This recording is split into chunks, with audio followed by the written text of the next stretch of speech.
Hello and welcome to another Simple Trading Ideas trading tutorial. In this Simple Trading Ideas trading tutorial, we're going to cover a basic introduction to indicators. What we're going to start off with first is what we'd have to say is the most popular indicator of all, and that is the moving average. So we're going to go over to a chart and take a look. I've already prepared a chart for us, and this one is a daily chart, daily bar chart, as you can see, of the QQQ ETF. So the prices, as you can see here, and the blue line that is running through the prices is the moving average. The moving average is termed as an indicator. So what is an indicator exactly? An indicator essentially, or can be said to be, a visual aid which assists us in making more informed trading decisions. Okay, a visual aid which allows us to segment, if you will, the market and categorize various sections of prices or price levels. For instance, we might categorize this particular price level as a downtrend. We'll categorize these particular prices and this movement as an uptrend. Uptrend, downtrend. Okay, and again, the moving average serving as a visual aid to help us to see that. Although it's obvious, or it seems relatively obvious, that these prices are moving upward, we can see that it's a very steady uptrend based upon the smoothness actually of the moving average moving up here. Okay, so how is an indicator constructed? Well, let's go to a data window for that. Here we are in our data window, and we're looking at, again, the daily prices, the daily open, high, low, and close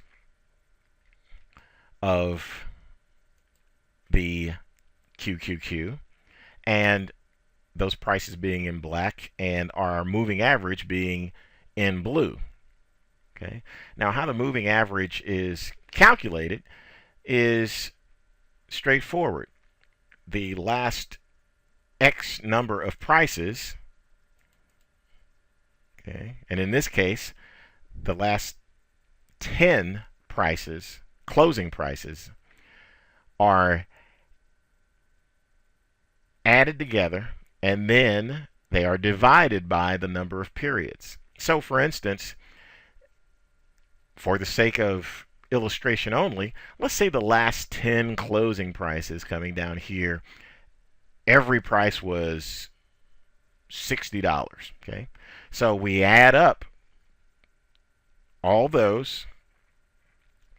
Okay, and in this case it'd be 60 plus 60 plus 60 all the way to to forming the sum of 600, and then we divide by 10, and that would give us a moving average on that particular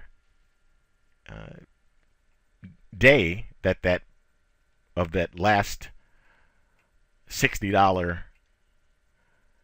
close of $60.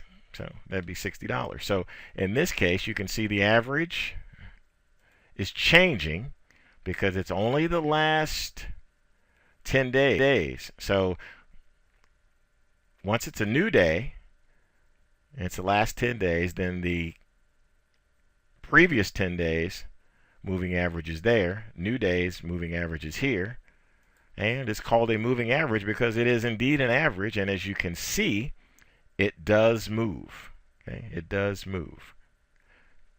So now let's take a look at another indicator. All right, we're back in our chart, and you can see we've added an indicator to the bottom of the chart, and this particular indicator is called the stochastic oscillator, or stochastic for short.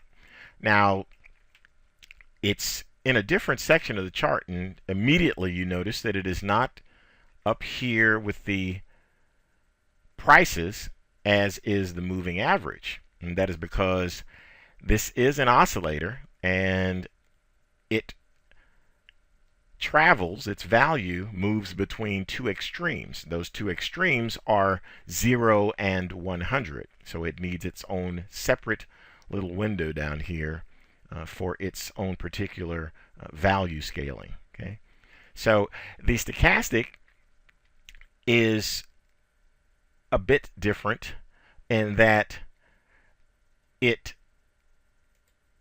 is not typically used as a trend indicator, okay, but as an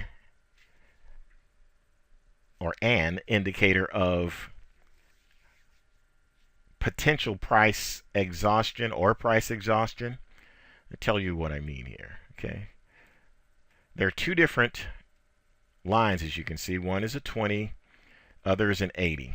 Okay, now a stochastic value over 80 indicates that the market is overbought and that its upward momentum is slowing and possibly even reversing.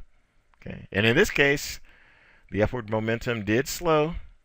We have consolidation there, in which consolidation is another term used to describe sideways price movement. Okay, and we have the turnover and subsequent downtrend starting here. Okay, so the other end of the stochastic, down below the 20, indicates that the market is oversold and that its downward momentum is slowing and possibly even reversing.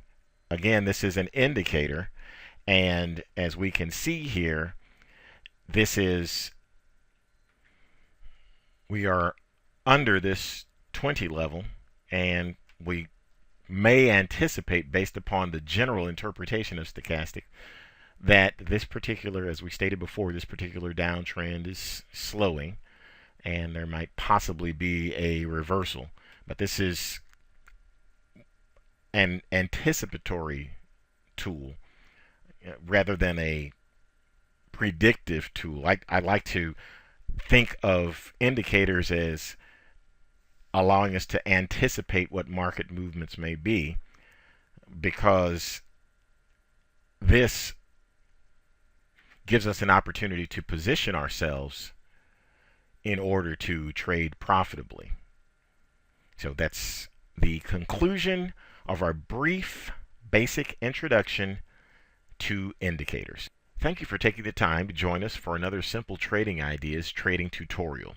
Please feel free to come to our website at www.simpletradingideas.com for more great trading information. Thank you and have a phenomenal day.